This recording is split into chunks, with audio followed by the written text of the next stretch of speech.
Assalamualaikum warahmatullahi wabarakatuh. Waalaikumsalam warahmatullahi. Alhamdulillah di pagi yang cerah ini kita akan kembali berbincang-bincang atau ngobrol santai sambil ngopi. Eh, dalam bincang-bincang ini kami akan mengambil tema kenapa kebanyakan orang tidak hirau. tertarik atau tidak hiraukan tarekat atau torekoh yang seharusnya memang torekoh itu kita tempuh dan kita jalani untuk menuju Tuhan. Bukannya gitu ya, Pak Yai? Nah, karena tarekat itu atau torekoh itu hakikatnya jalan menuju Kembali, Tuhan ya, jalan ke atau Tuhan. kembali kepada Tuhan, jalan Tuhan lah, kan gitu ya. Nah, wajib sebenarnya kita ya Baku bukan wajib, malah. baku ya, bahkan lebih dari wajib, Ya, baku. wajib masih pilihan. Kita bertarekat karena kita sebenarnya di dunia itu dalam keadaan tersesat. Makanya Allah memerintahkan untuk mencari jalan pulang. Nah, dengan bertarekat itulah kita akan ketemu jalan pulang atau kembali ke hadirat Allah Subhanahu wa taala. Nah, untuk bertarekat agar semua bisa tertarik atau minimal menghiraukan untuk bertarekat ya, bisa diperjelas oleh Pak Yai Tegus. Monggo silahkan Pak Yai. Baik, terima kasih. Oh ya, sudah disalam di awal tadi ya. Cuma salam yang utama itu urah. Salam semangat itu, salam juang, salam kerja. Ya. Oke. Masih juga terikat bahwa kembali ke Tuhan atau kembali kepada Tuhan atau kembali bertuhan ataupun juga bertuhan itu bukan pilihan, tapi baku mutlak itu. Jadi kita tidak bisa dalam kapasitas memilih kembali atau tidak kembali, karena kembali kepada Tuhan itu adalah mutlak, bukan pilihan lagi. Cuma pilihannya mengenai cara kembali. Disepakati, sepahami bersama bahwa tarekat itu adalah jalan ke Tuhan. Jalan ke Tuhan. Itulah kenapa kita juga ikut tergerak supaya bisa mengajak banyakkan orang untuk bisa menghiraukan atau kalau bisa mempreferensikan, mengutamakan untuk dalam perjalanan ini kita bertarekat atau menempuh jalan kembali kepada Tuhan, karena kembali kepada Tuhan itu bukan pilihan tapi mutlak. Kalau dalam istilah yang kemarin saya utarakan itu sistem baku yang terpasang pada hakikat penciptaan manusia. Jadi itu mutlak gitu. Pilihannya ada pada caranya kembali, Nah, kenapa kebanyakan orang tidak hirau pada tarekat ini? Sebenarnya secara tidak langsung, bukan secara tidak langsung ya, secara tidak tersadari. Karena itu sebenarnya berlangsung, cuma tidak disadari keberlangsungan itu. Itu langkah pikiran dan tindakan manusia itu ditentukan oleh idola ya, tadi malam yang kita bicarakan ya, betul. Yang diidolakan oleh manusia, oleh orang itu, atau oleh setiap orang, oleh kebanyakan orang. Jadi apa yang difikirkan, apa yang diprioritaskan, apa yang dikerjakan, apa yang diperbuat sebenarnya sangat terikat atau tertarik oleh apa yang diidolakan. Jadi yang dikerjakan seorang itu figur ya, seorang figur yang diidolakan, kita bicarakan itu. Nah, tentunya mau nggak mau kita harus berpikir, berarti ada faktor yang berlangsung, berjalan yang tidak disadari. Apa yang menggerakkan perbuatan orang, apa yang mengisi pikiran orang atau kebanyakan orang, itu adalah faktor idola yang diidolakan. Nah, karena yang membentuk karakter atau kepribadian baik pikiran maupun langkah maupun perbuatan itu adalah idola, ya tentu sangat dipengaruhi oleh apa-apa yang diberikan oleh sang idola atau yang diidolakan. Ya. Baik itu yang idola itu adalah tokoh agama, tokoh masyarakat, itulah yang menjadi penggerak, dan itu yang mewarnai karakter, pikiran, dan perbuatan, termasuk apa yang mempengaruhi apa yang dihiraukan. Tadi malam kita bicara itu toh, ternyata setelah kita kupas panjang lebar, oh ada yang diidolakan berarti. Berarti kalau begitu sangat tergantung kepada apa yang diidolakan, siapa yang diidolakan, dan dari itu lah pikiran, karakter bergerak atau pergerakan berlangsung atau berjalan. Berarti bisa lebih spesifik, kebanyakan orang itu bergerak, berpikir oleh atau untuk kepada yang diidolakan. Nah, persoalannya begini Bang, tadi kita sudah bicara bahwa tarekat jalan Tuhan, jalan Tuhan atau jalan bertuhan, bahkan itu bertuhan itu sendiri adalah tarekat. Cuma persoalan jadinya begini, kalau begitu ada yang menggerakkan adalah idola. Jangan-jangan selama ini kebanyakan orang termasuk kita juga selama ini sebelum kita kenal dengan tarekat Al-Mahdiyah ini, kita mempertuhankan yang kita idolakan, atau lebih ekstrim lagi, Tuhan itu yang kita tuhankan atau Tuhan itu adalah sang idola. Berarti ada faktor Tuhan yang nyata yang tidak kita sadari, yang kita tidak deskripsikan, tapi kita jalani, kita lakoni, kita geluti, kita kita lekati setiap hari. Nah, yang mungkin pertanyaan besarnya, jangan-jangan Tuhan itu justru sang idola yang kita idolakan.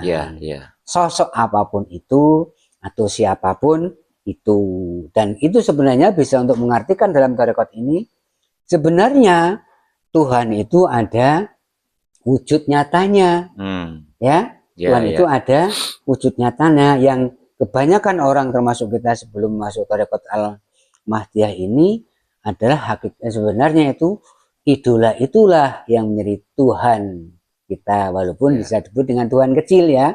Bagi mau Tuhan kan sama saja itu Tuhan ya, yang kita menyembah atau mempersembahkan diri kepada sang idola itu. Jadi pertanyaan besarnya, jangan-jangan justru sang idola lah itu yang menjadi Tuhan gitu loh Bang, masalahnya begitu.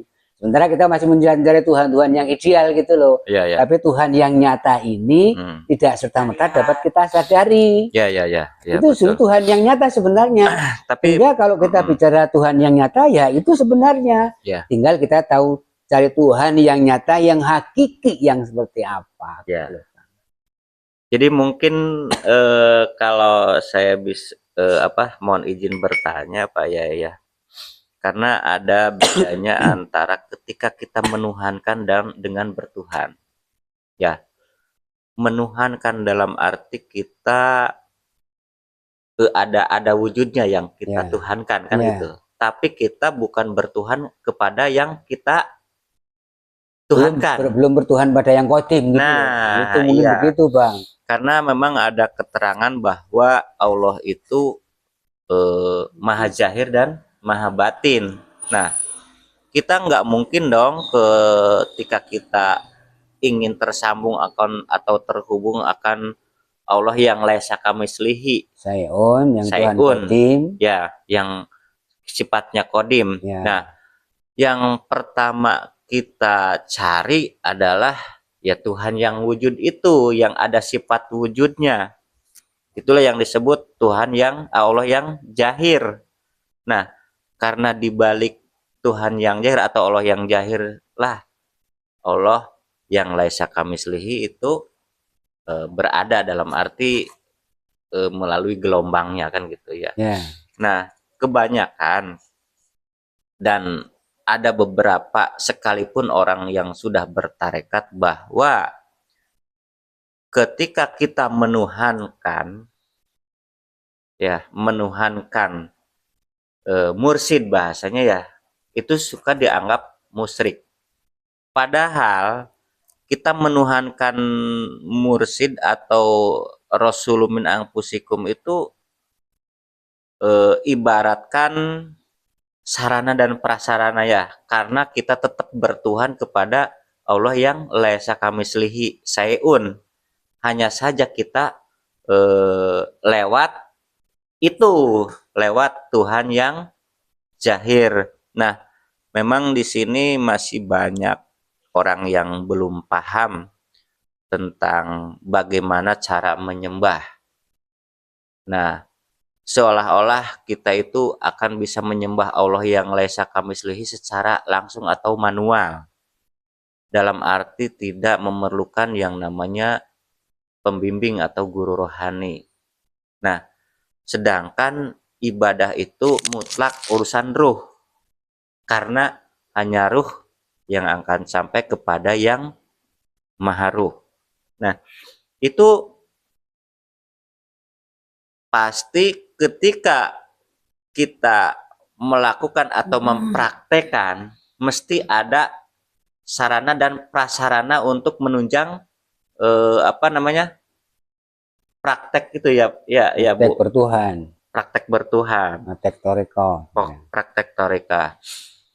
Dan mohon maaf, kenapa sih kan gitu ya, kenapa sih para pemuka agama jarang untuk mengajarkan tentang tarekat. Padahal sudah jelas ketika kita bertarekat, kita sudah ada di jalan atau di jalur menuju Tuhan. Nah, seharusnya para pemuka agama itu memang harus menggiring pengikutnya untuk masuk atau untuk bertarekat. Jangan-jangan tidak tahu.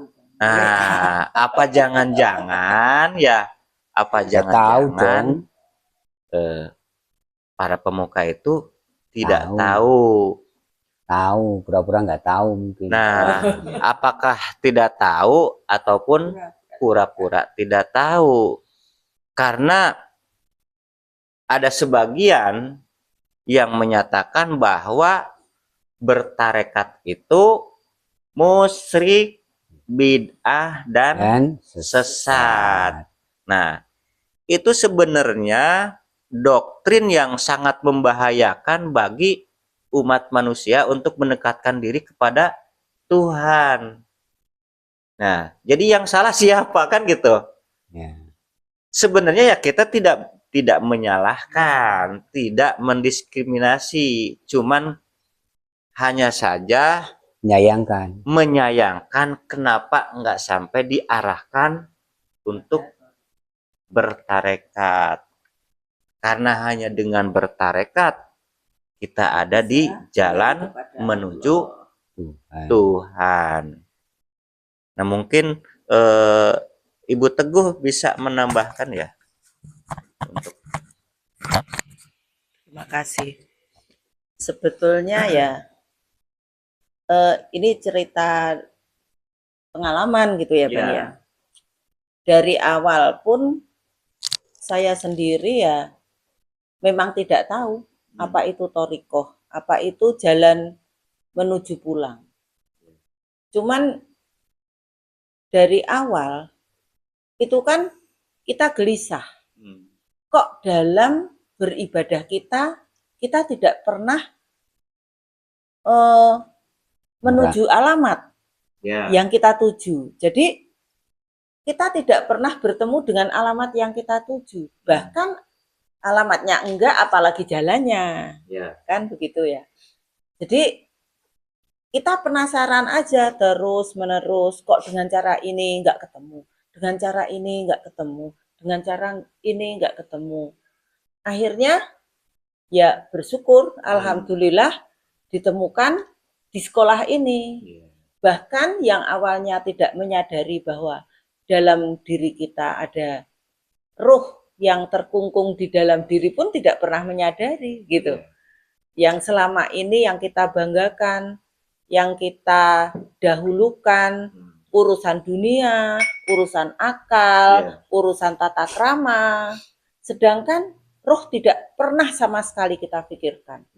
Kapan mau disekolahkan? Bahkan kok kapan mau disekolahkan? Menyadari dirinya ada ruh yang menggerakkan diri kita aja nggak ada gitu. Itu yang utama di diri saya saat itu. Sehingga begitu ketemu di sekolah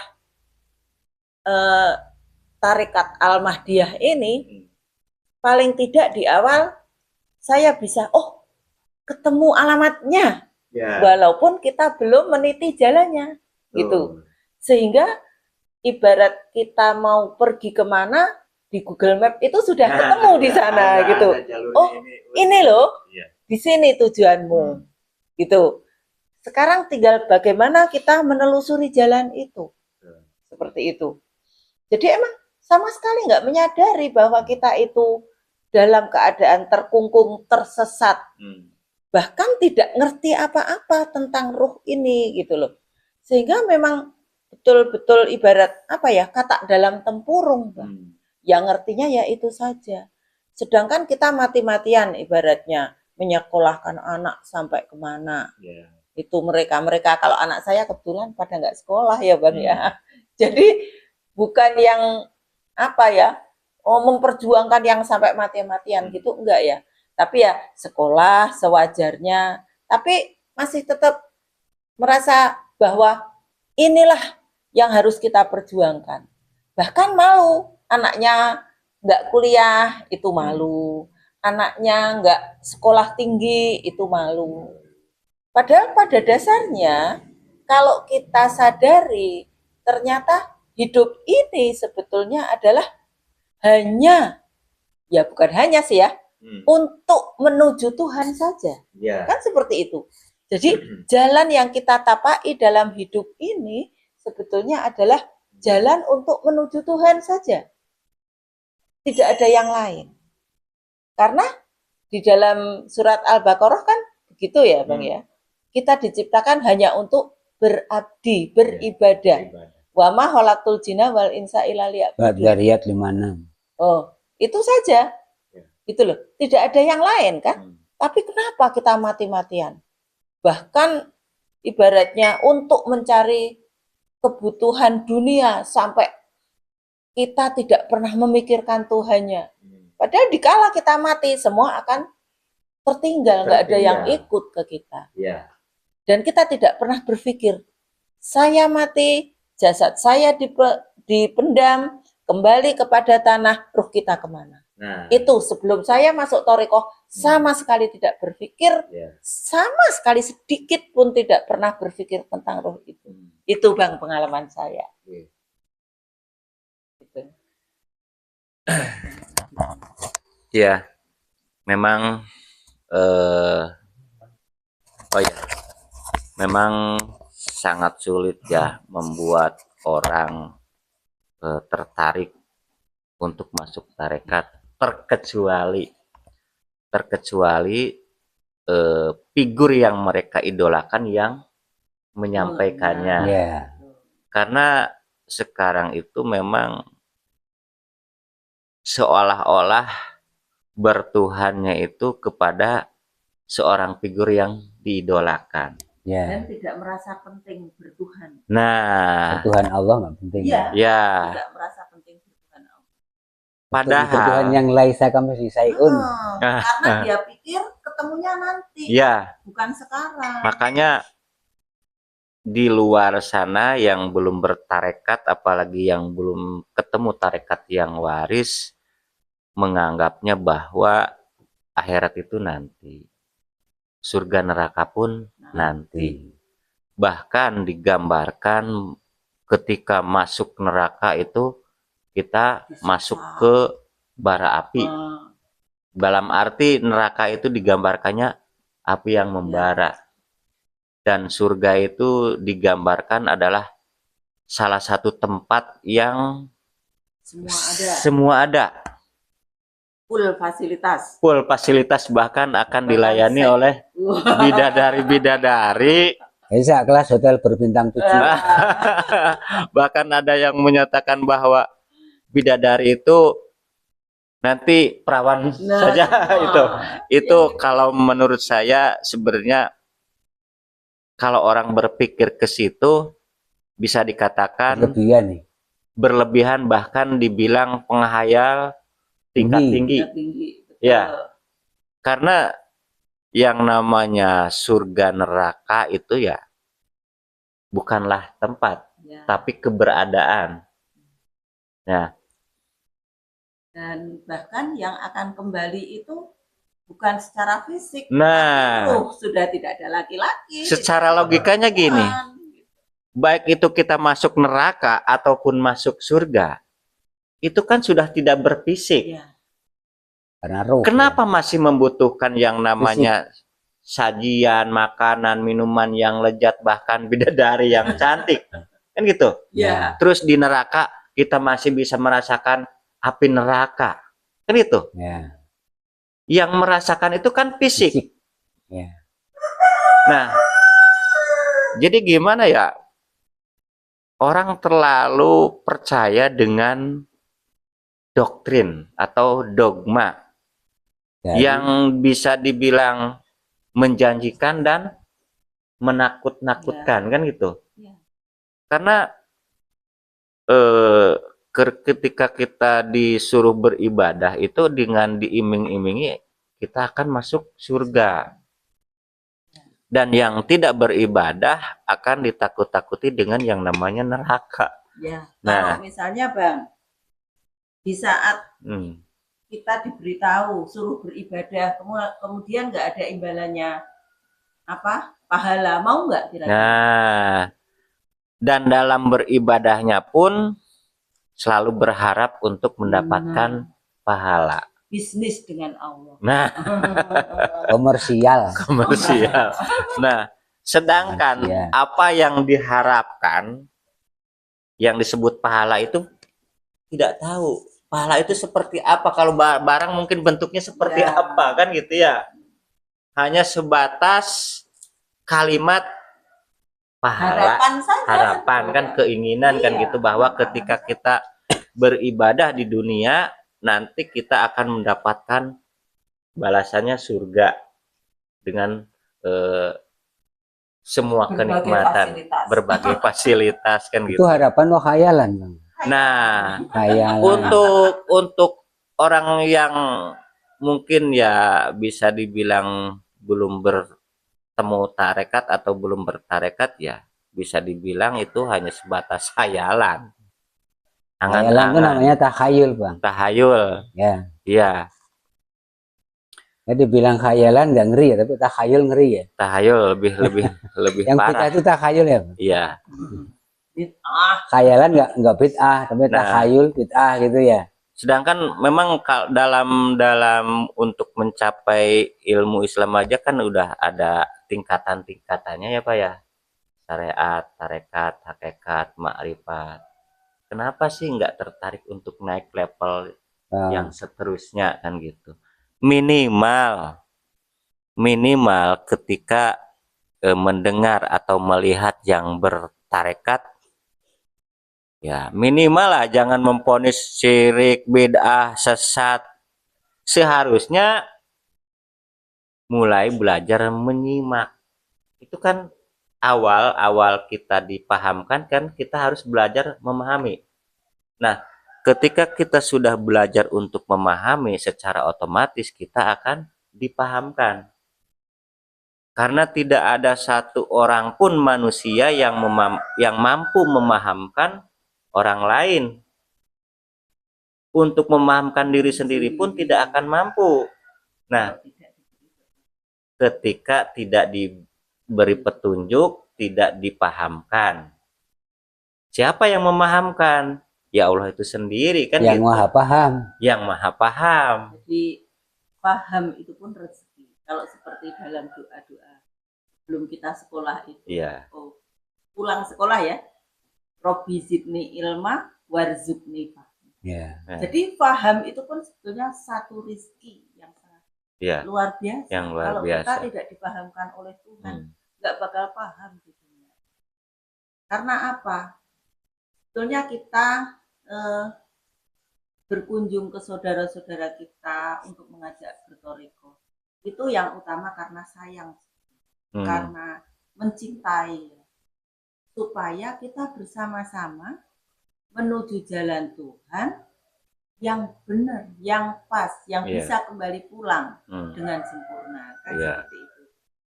Jadi memang sebetulnya ya kita pun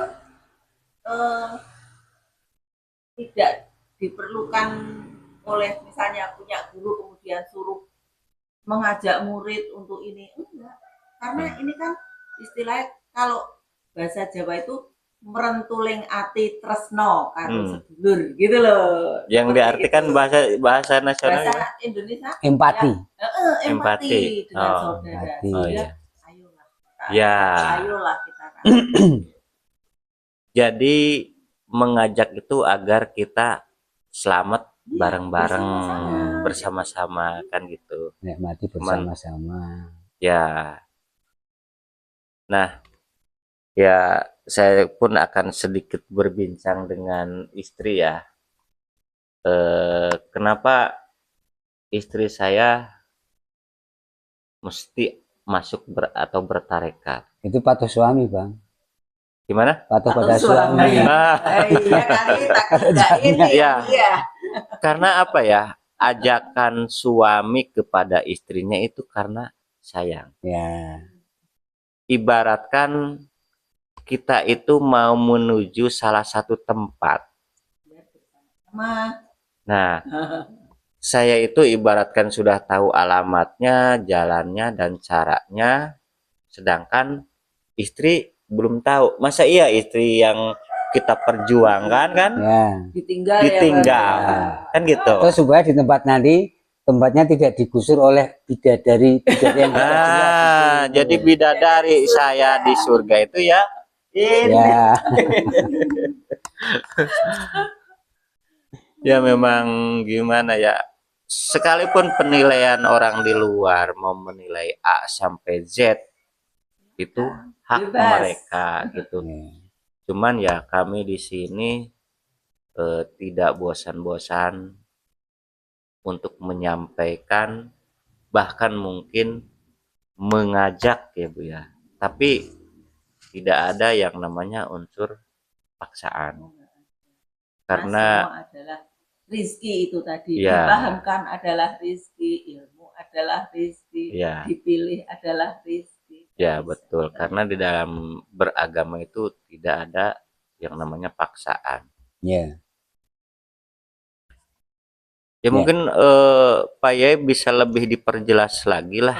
Tadi masalah paksaan ini tadi. Iya. Nah, apalagi hanya kita.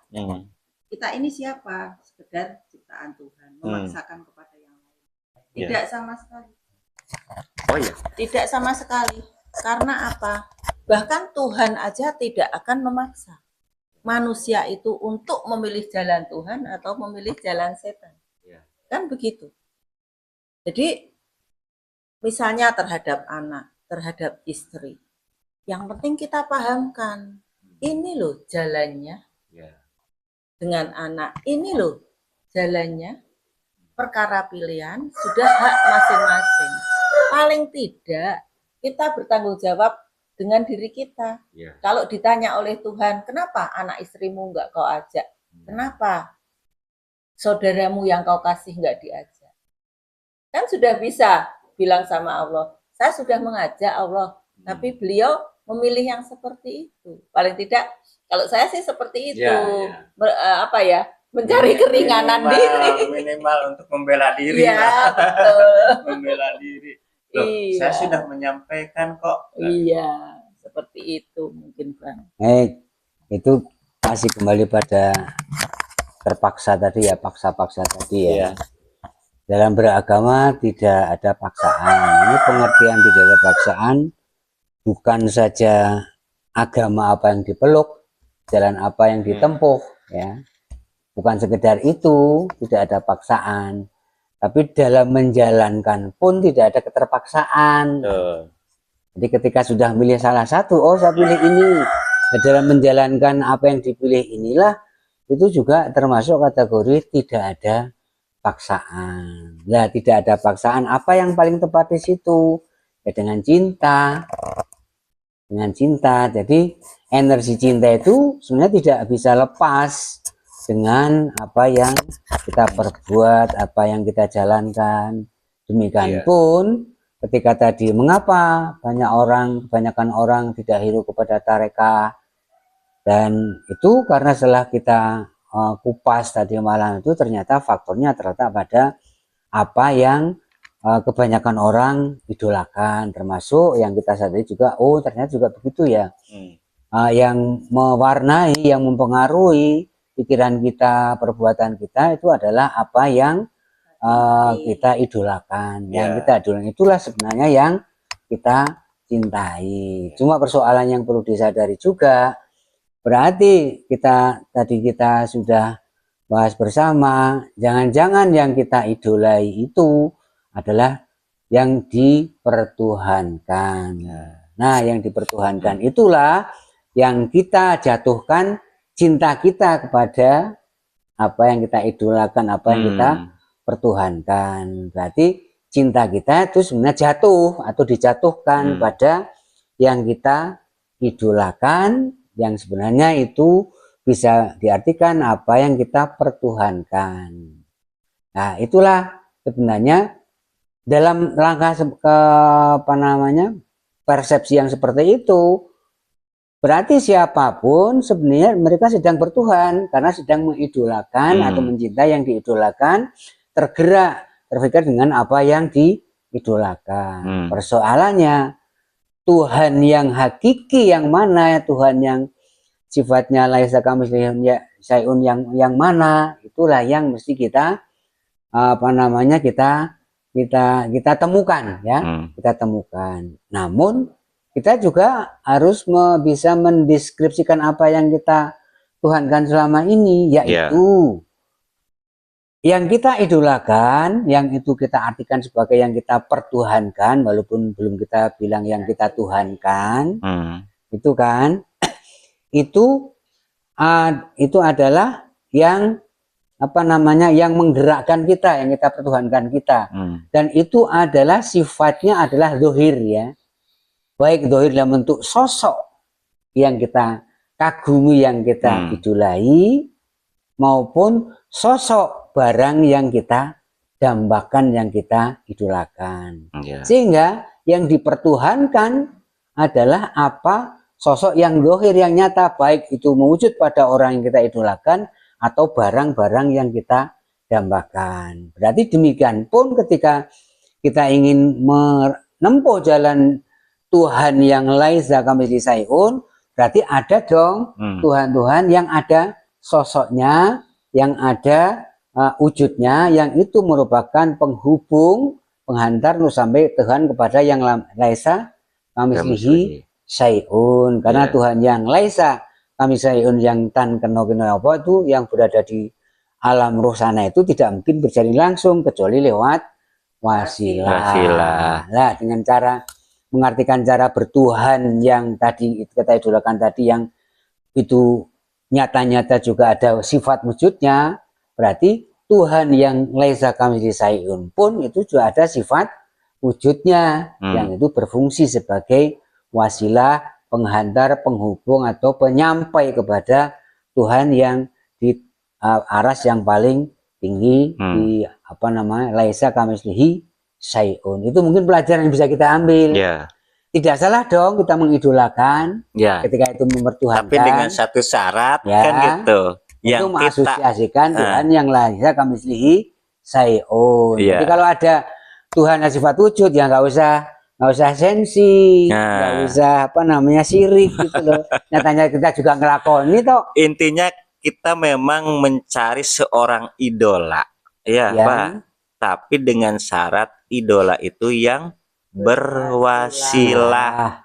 Laisa kamitslihi Laisa kamislihi syai'un, syai'un. agar ketika kita ingin tersambung akan atau terhubung ke Allah yang laisa kamislihi syai'un itu bisa Lewat sifat wujud Tuhan yang itu kita karena idolakan.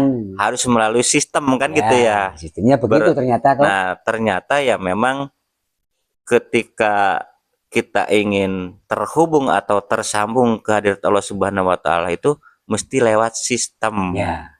Sistem yang sama dengan kita idolakan. Ya. Jadi tidak sembarang kita mengidolakan hanya karena orang itu, mohon maaf ya, orang itu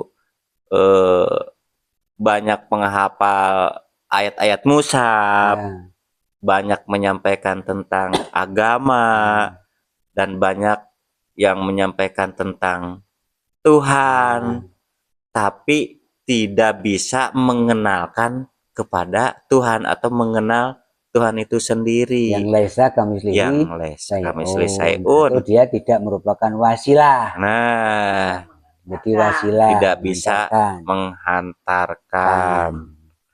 Nah, jadi pentingnya kita bertarekat dan temukanlah tarekat yang waris, yang berwasilah.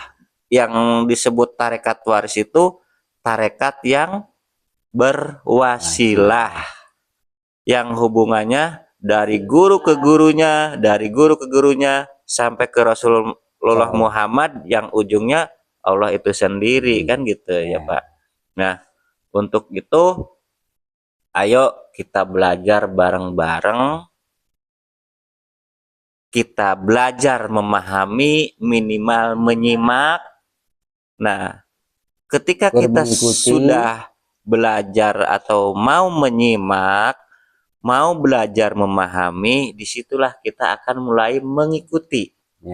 Nah, setelah mengikuti, karena memang sudah terpahamkan, karena dipahamkan, maka akan dengan sendirinya dia akan masuk atau mau bertarekat. Itu. Mau maju atau mau mundur? Ya. Nah, ini mengenai praktek Thariqah Naksabandiyah Kholidiyah Al-Mahdiyah Nusantara. Tapi jangan pikirkan untuk mengikuti kami. Karena kami dianggap syirik, sesat, dan bid'ah. Oh ya, saya lupa tanya istri saya bagaimana sebelum masuk tarekat ini dan bagaimana ketika sudah masuk tarekat ini. Bahasa yang sangat sederhana saja.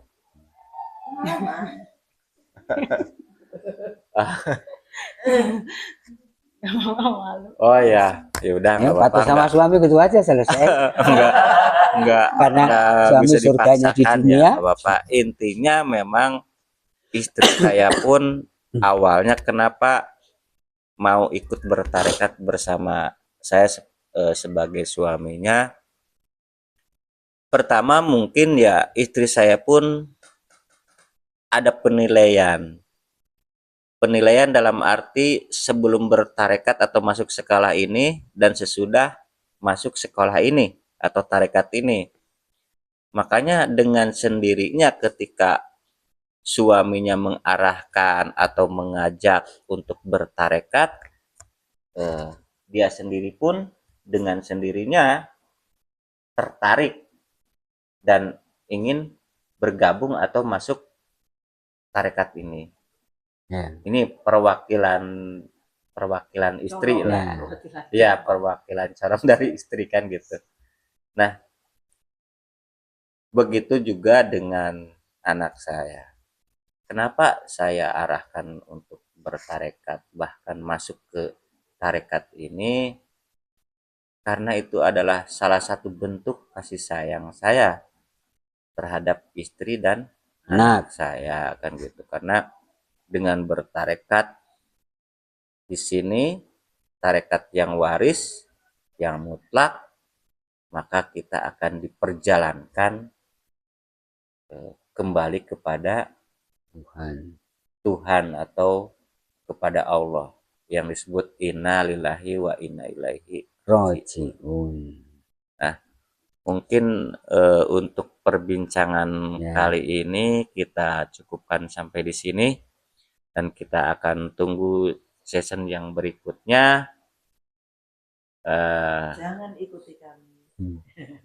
Sekali lagi saya sarankan dan saya menyampaikan jangan sekali-kali ikutin kami karena kami dianggap syirik, sesat dan bid'ah. Wabil taufiq wal hidayah. Wassalamualaikum warahmatullahi wabarakatuh. Waalaikumsalam warahmatullahi wabarakatuh.